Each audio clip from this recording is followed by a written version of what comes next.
All right, let's dive in. Today, we're cracking the code on one of philosophy's most challenging and, frankly, radical figures, Nietzsche's Zarathustra.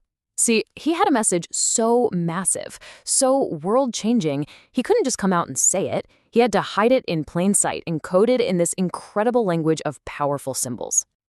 And that right there is the central problem he was up against. Just imagine for a second, you have a truth that could either set someone completely free or just break them. How in the world do you deliver a message like that? Well, this was Zarathustra's big challenge. Now, this famous line, it's not some triumphant cry of atheism, not at all. It's actually a terrifying diagnosis of the human condition.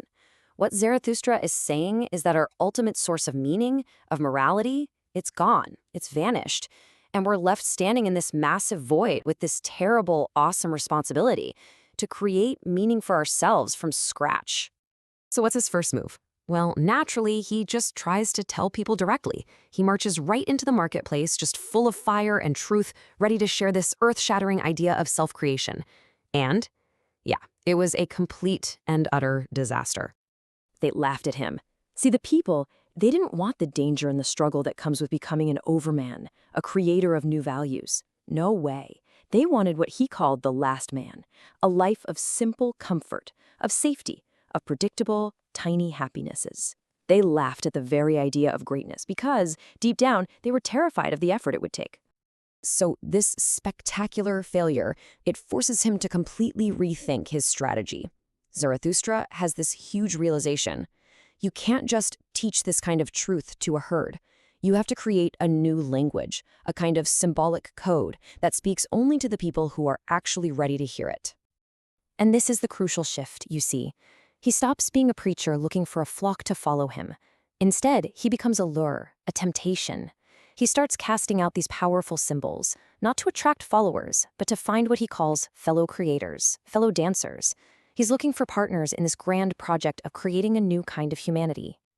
And what is this grand project? Well, it's all built on this one core concept, amor fati, the love of fate.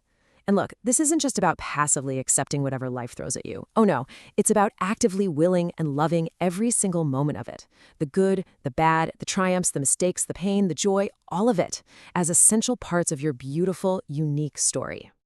So, okay, what's in this symbolic toolkit he's developed? Well, it all starts with the symbols of the self. The integrated, sovereign individual you absolutely must become to even begin to practice amor fati. This slide it lays out his method perfectly. The eagle, that's your soaring pride, your will to climb higher. But that's totally useless without the serpent's earthy wisdom to keep you grounded in reality. You have to be like the sun, radiating your own values, not borrowing them from someone else. And you have to find that quiet peace of the moon, that calm certainty of knowing you're on your own, self-willed path. You see? Together, they create a complete sovereign self, the kind of person who is actually capable of loving their fate. Okay, so once we get the state of being, who you need to become, Zarathustra then gives us these parables about the process of becoming. These are little stories that illustrate the active, transformative, and often difficult journey this whole philosophy requires. And this right here, this is one of his most powerful metaphors. The goal, the Übermensch or overman, it's not some final destination. It's not a specific person you're supposed to become. No, it's a direction. It's a movement. To become this arrow of longing means you have to sacrifice your current comfortable self for a future that's bigger than you. He calls it a downgoing, a willing self-destruction, really, in order to launch humanity toward a new meaning right here on Earth. You literally become the bridge between what we are now and what we could be. But look, this path, it's not easy. Of course it isn't. And Zarathustra knew that the biggest obstacles aren't out there in the world. They're inside each and every one of us. And he gives these inner demons names and personalities. And the first demon we have to face, he calls it the spirit of gravity. This is that little voice of doubt, of cynicism, of resignation that we all have inside. It is the ultimate enemy of a life-affirming yes.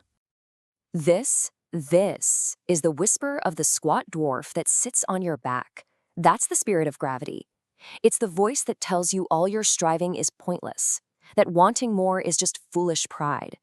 It's that seductive, oh so reasonable logic of staying safe, staying small, and avoiding the pain of actually trying to grow. So how do you fight something like that? Not with some deep, serious argument, no. You defeat it by becoming its polar opposite, the dancer. The dancer is the one who embodies lightness, creative freedom, the ability to move joyfully even on the chains of necessity. It's about finding freedom not from your fate, but within it. And what's the ultimate weapon in this fight? It's laughter. A deep, real, joyful laugh is the ultimate expression of strength and mastery. It's not a sign of foolishness.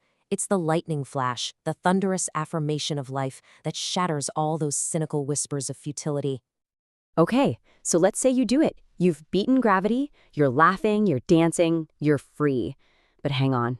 Zarathustra warns us there's another danger, a more subtle one, a danger that comes after you've won your freedom. He calls this figure the shadow.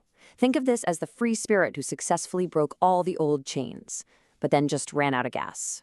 They become aimless, exhausted, a tired butterfly at risk of just collapsing into nihilism.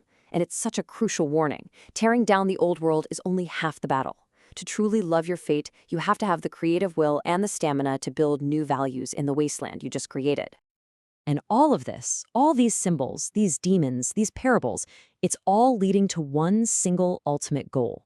It's the grand finale of his entire teaching. And that goal is to become one thing, a yeah-sayer.